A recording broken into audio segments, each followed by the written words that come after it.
చాక్లెట్లు బిస్కెట్లు అమ్మడం చూసాం. బట్ ఈ చిన్నపిల్లల్ని అమ్ముకోవడం ఏంట్రా? చిన్నపిల్లలు అమ్మడం ఏంటి? అయినా చిన్నపిల్లల్ని కొనుక్కునే వాళ్ళు ఎలా కొనుక్కుంటున్నారు? మగబిడ్డలకి డిమాండ్ ఎక్కువట, 6 లక్షలట. ఆడపిల్లలైతే 4 లక్షలంట. ఏంటి ఈ అరాచకం? అసలు వీళ్ళకి ఈ ఆలోచనలు ఎలా వచ్చింది? పిల్లల్ని వేరే రాష్ట్రంలో కొని మన రాష్ట్రంలో అమ్ముతున్నారు. అవి ఏవైనా చాక్లెట్ అనుకుంటున్నారా?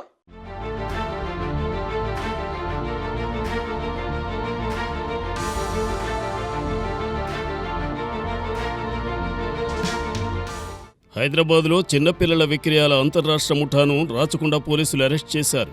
9 మంది నిందితులతో పాటు 18 మంది పిల్లలను దత్తత తీసుకున్న తల్లిదండ్రులను అదుపులోకి తీసుకున్నారు పోలీసులు. పిల్లల అమ్మకాల్లో కీలక నిందితురాలు సోము అమూల్యను అరెస్ట్ చేసిన పోలీసులు మీడియా ముందు ప్రవేశపెట్టారు. ఈ సందర్భంగా మాట్లాడిన సిపి సుధీర్ బాబు వివరాలు వెల్లడించారు.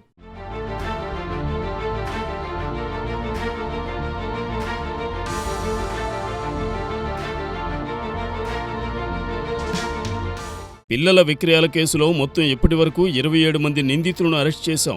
ఈ ముఠా నుంచి 10 మంది చిన్నారులను పోలీసులు రెస్క్యూ చేశారు. కాపాడిన చిన్నారుల్లో 6 బాలికలు, 4 బాలురు ఉన్నారు. ఈ ముఠా మహారాష్ట్ర, యూపీ, ఛత్తీస్గఢ్లో పిల్లలను సేకరించి వెస్ట్ బెంగాల్, తమిళనాడు, కర్ణాటక, ఏపీ, తెలంగాణలో పిల్లలను అమ్ముతోంది. ఇప్పటి వరకు 18 మంది చిన్నారులను ఈ ముఠా అమ్మింది.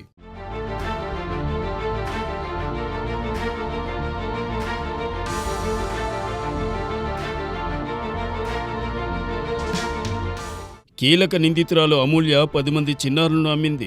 అమూల్య, దీప్తి కలిసి మరో 8 మందిని అమ్మినట్లు గుర్తించాం. మగ శిశువులను 4 నుంచి 6 లక్షల మధ్య, ఆడ శిశువులను 2 నుంచి 4 లక్షల మధ్య అమ్ముతున్నారు. ఆడ శిశువులను 2 నుంచి 3 లక్షల మధ్య కొనుగోలు చేసి 3-4 లక్షలకు మళ్లీ అమ్ముతున్నారు. అలాగే మగ శిశువులను 4 నుంచి 5 లక్షల మధ్య కొనుగోలు చేసి 5 నుంచి 6 లక్షల మధ్య అమ్ముతున్నారు. మొత్తం 25 మంది శిశువుల అమ్మకాలు జరిగాయి. 16 మందిని రెస్క్యూ చేశాం. ఇంకా 9 మందిని రెస్క్యూ చేయాల్సి ఉంది. గత నెలలో ఫిబ్రవరిలో మనము ఎస్ఓటి టీమ్స్ నేరస్తులను పట్టుకోవడం జరిగింది. దాంట్లో గుజరాత్ కనెక్షన్స్ ఈ adoption process, illegal just born babies ని సేవ్ చేసే ప్రాసెస్ లో మనం నేరస్తులు పట్టుకున్నాం. పట్టుకున్న తర్వాత వాళ్ళు రిమైండ్ చేసిన తర్వాత కంటిన్యూస్ గా ఈ ఇన్వెస్టిగేషన్ ఆన్ లో ఉంది. ఈ ప్రాసెస్ లో ఫస్ట్ మనము కృష్ణవేణి, దీప్తి వీళ్ళని అరెస్ట్ చేసిన తర్వాత వందన ఇన్వెస్టిగేషన్ ప్రాసెస్ లో ఇంకొక ర్యాకెట్ కూడా ఇందులో బయటకు వచ్చింది. దీంట్లో వాళ్ళు కూడా కలిసి 2, 3, 4 అట్లా రకరకాల మోడ్యూల్స్ వచ్చాయి. దీంట్లో టోటల్ గా 25 బేబీస్ ని ఇల్లీగల్ గా ప్రొక్యూర్ చేసి ట్రాన్స్పోర్ట్ ఇక్కడ తీసుకొచ్చి వాళ్ళని అమ్మడం జరిగింది.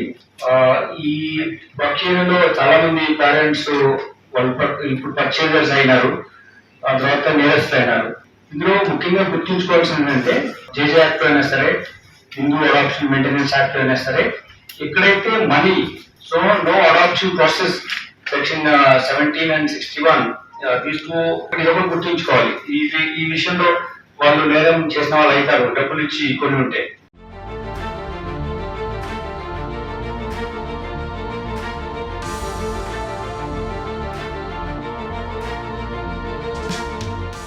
ముఠాలో కీలక నిందితురాలు అమూల్య ఆశా వర్కర్గా పనిచేస్తోంది. దత్తత అనేది లీగల్గా జరగడం లేదు. ఇదంతా చట్టవిరుద్ధంగా జరుగుతోంది. జేజే యాక్ట్ ప్రకారం ఆన్లైన్లో వివరాలను ఎంటర్ చేసి ఆ తరువాత చిన్నారులను దత్తత తీసుకోవాలి. ఇలా కాకుండా ఏ విధంగా దత్తత తీసుకున్నా చట్టవిరుద్ధమే అని సిపి హెచ్చరించారు.